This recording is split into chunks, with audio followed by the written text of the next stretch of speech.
Good afternoon, ladies and gentlemen. Thank you for inviting me to come in here and speak about modern slavery. Again, it's very short in 5 minutes to talk about such a complex crime and situation for thousands, for millions in the world, but I'll try to do my best. And if you have any questions, come back to me after. I think that film works sometimes better than words. So I'm going to pass you a little animation to start with.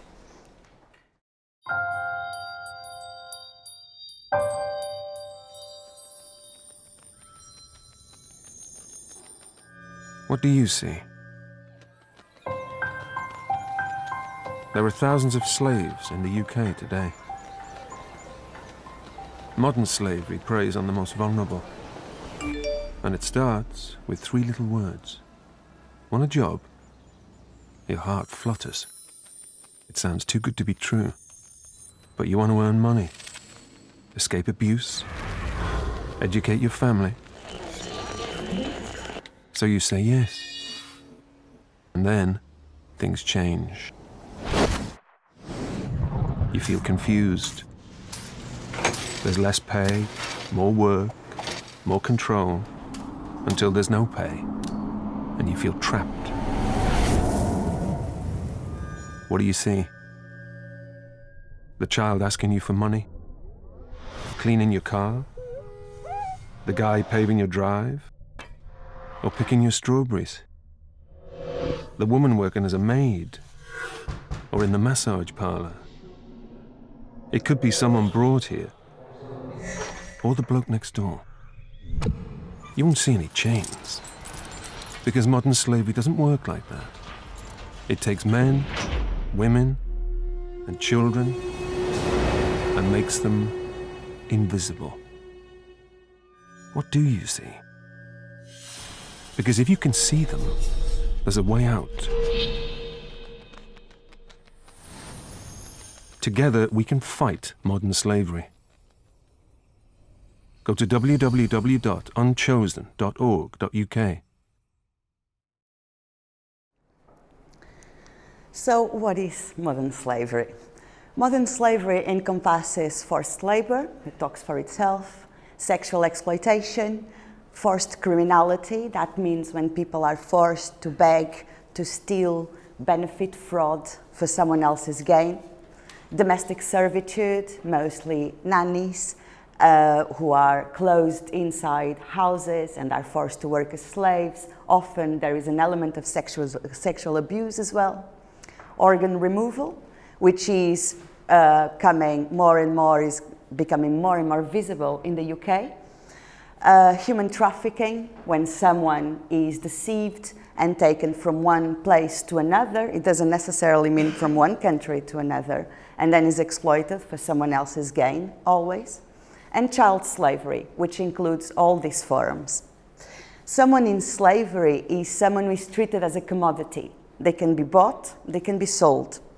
They are forced to work for little or no pay at all. And we talk quite often about physical coercion. Well, actually, the psychological manipulation is really, really important in modern slavery. They are controlled, again, through physical abuse, but many through psychological abuse. And that means, for instance, an employer, a pimp or a madam can say there is all CCTVs around in city and they are all connected to the police, and I know people in the police, so I know exactly what you're doing. And for instance, by chance, if they see their sex worker going in with a client at a certain moment, they will tell them at night, well, you know what? You see how I know everything. I know you did this with this client at this time.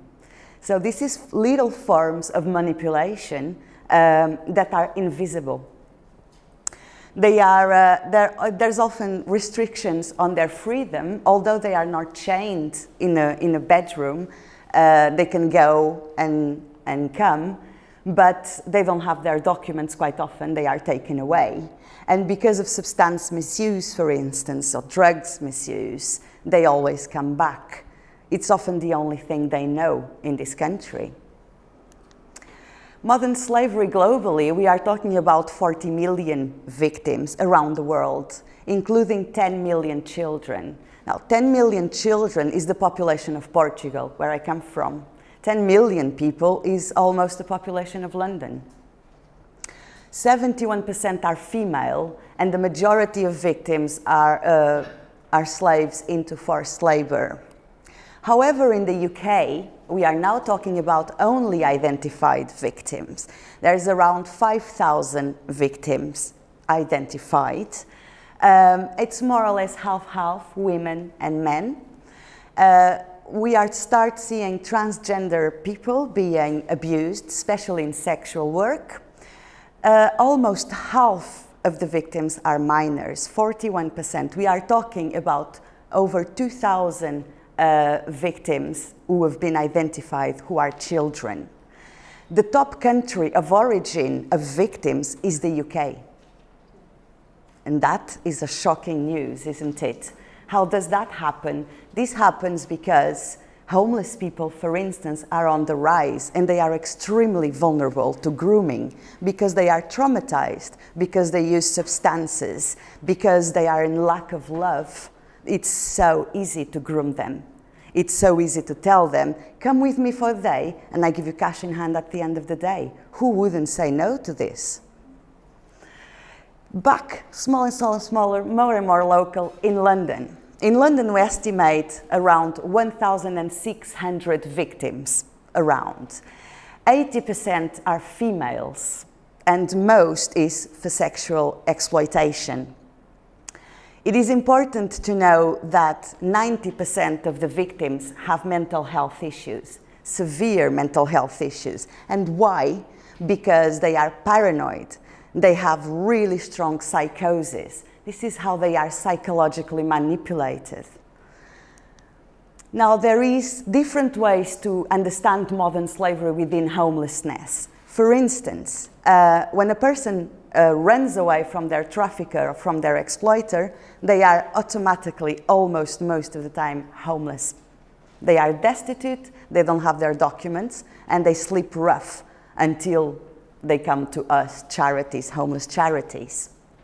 Another way to link it is when they come out of the safe houses. So there is a program, a government program, that protects the victims for a certain amount of time. Once they come out of the safe house, they can become homeless. Quite often, they don't have an immigration status. They don't have still their documents because the time is too short in safe houses to take care of all of that. As Bethan said, this is long-term processes, that it takes time. So again, they come to us, homeless charities. And also, as I said, just because you're a rough sleeper and homeless, you are particularly vulnerable to a proposal for a job, for a better life. You believe more easy in someone else's dream. And finally, what we are discovering as well at the Passage and elsewhere is that traffickers infiltrate the world of homeless people. They come to our day centers, they come to night shelters. They pass as homeless people to know how it's happening, to invite homeless people for this dodgy work. And often this brings an element of danger into our work. So some general indicators, as you can see, there's lots of them. These are just really some general indicators. But if you see, I'm just going to pick 2 or 3. A person who is frightened and isolated, people who don't have their ID documents, fear of authorities.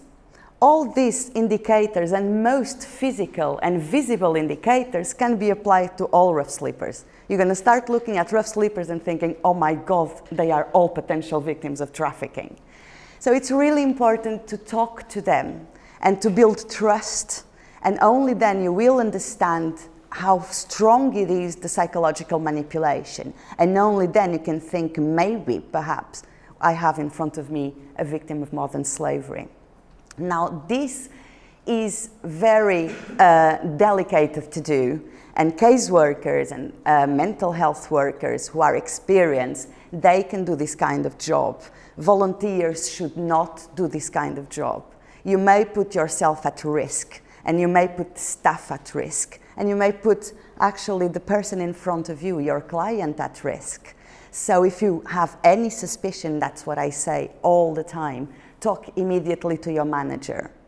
And if the manager don't know what to do, they normally have my contact, or they call the police, or they call Modern Slavery Helpline. But as volunteers, you can just give them love and attention. Please, there is several questions that you can do and very quickly understand if there is an element of exploitation in your client, like how did you arrive to the UK?